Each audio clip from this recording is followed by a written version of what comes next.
Взрывы автомобилей, уличные перестрелки и заказные убийства. В 90-х Москву трясло от криминальных разборок. В погоне за большими деньгами и красивой жизнью в столицу хлынули банды со всех концов страны. Однако местные группировки, уже давно поделившие между собой город, незваных гостей встретили враждебно. В борьбе за влияние они пускали в ход весь свой боевой арсенал и не щадили ни конкурентов, ни случайных свидетелей.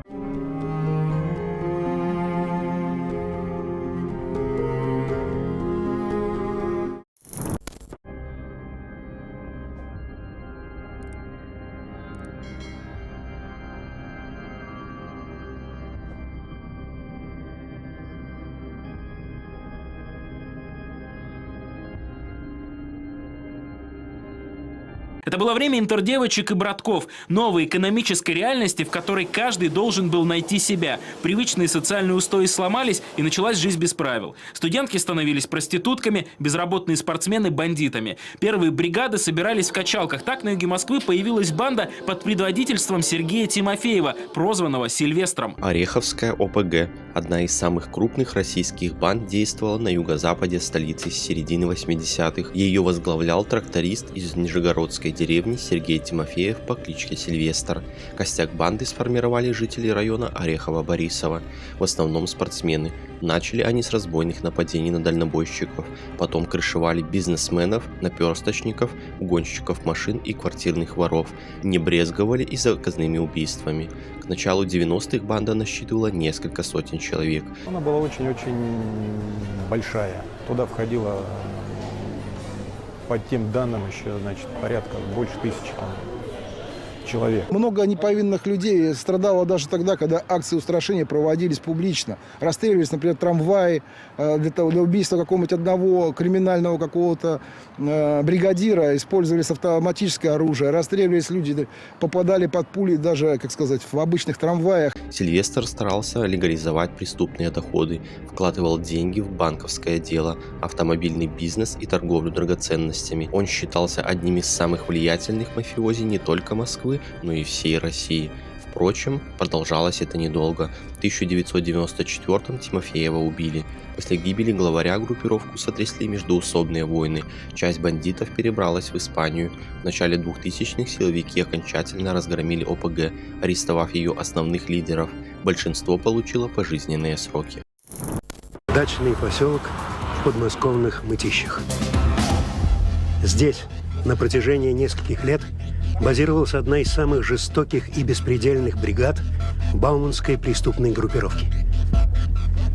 Руководил ею 25-летний наркоман и психопат Алексей Шустов.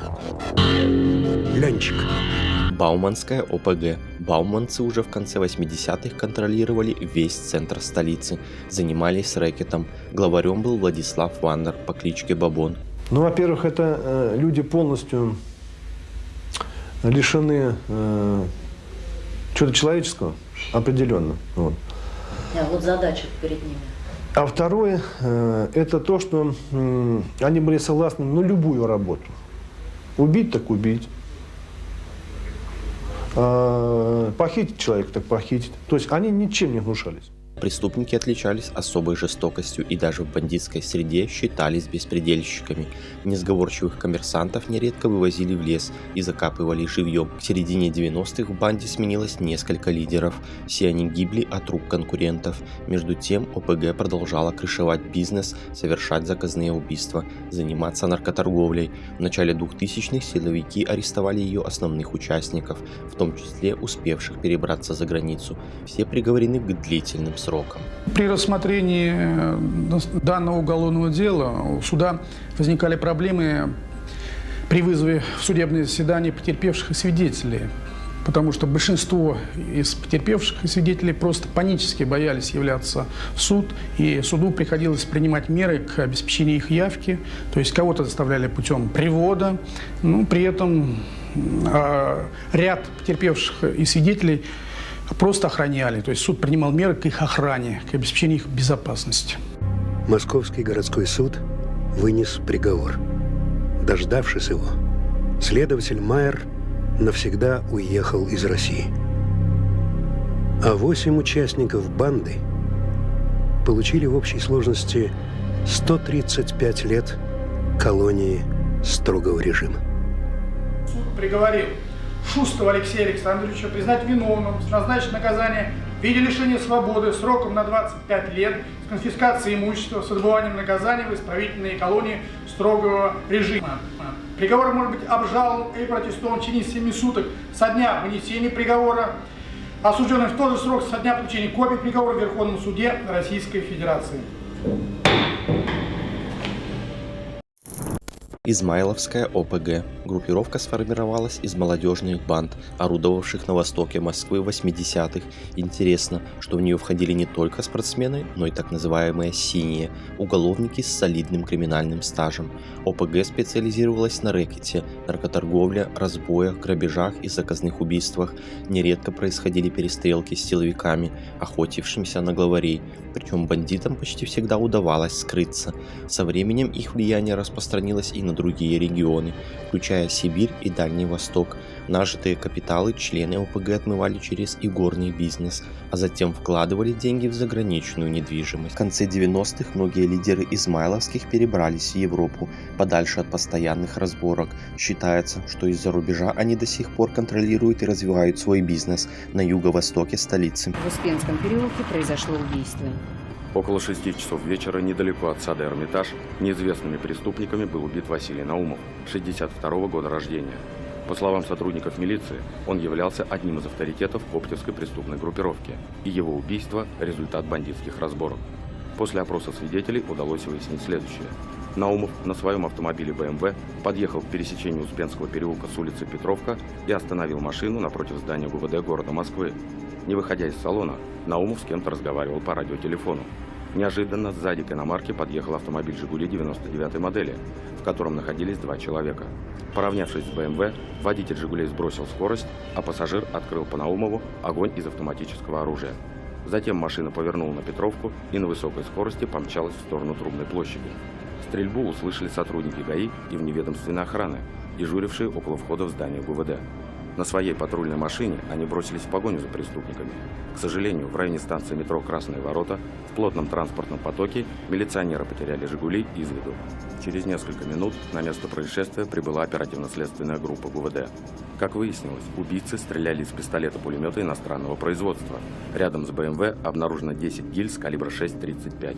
Несколько пуль попали Наумову в голову, и он скончался практически мгновенно. По словам оперативников, киллеры были профессионалами высокого класса.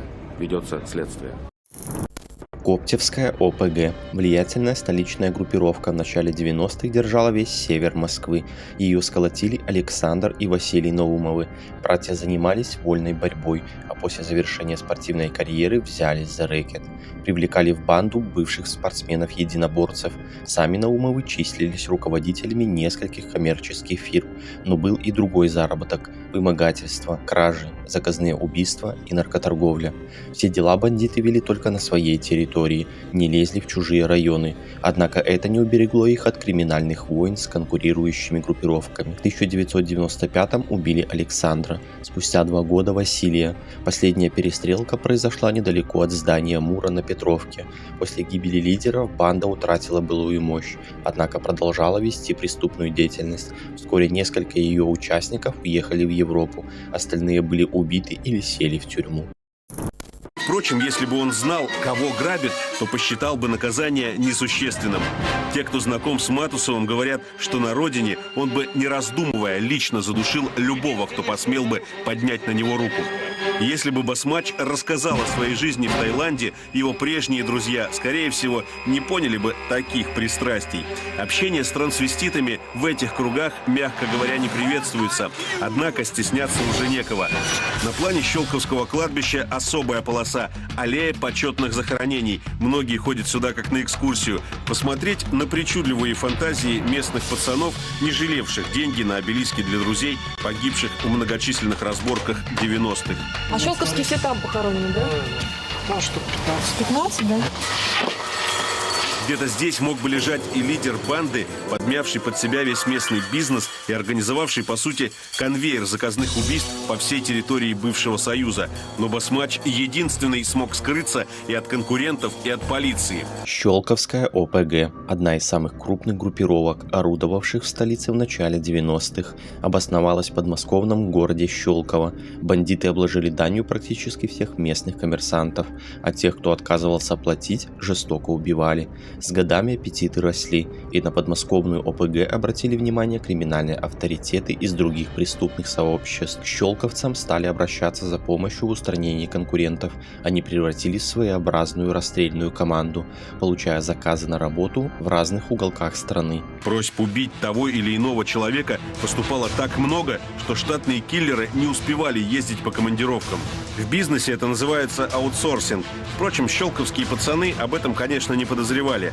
В обмен от дружественных бригад поступали заказы на жертвы, которые находились в столичном регионе. Считается, что за 10 лет киллеры бригады убили около 60 человек. Простые парни, оставшиеся без работы после развала Советского Союза или только что вернувшиеся из армии, с радостью вливались в новый коллектив, который со временем стал одной из самых мощных преступных группировок на постсоветском пространстве. Новичков Матусов уверял, что пока они под его защитой, никто и пальцем не посмеет их тронуть, не уточняя, что сам предпочитает расправляться с теми, кто, по его мнению, допустил непростительную ошибку. Разгром группировки начался только в 2006 году, когда в полицию обратился один московский бизнесмен. Он рассказал, что бандиты вымогают у него крупную сумму денег. Благодаря его показаниям оперативники УБОП смогли ликвидировать банду.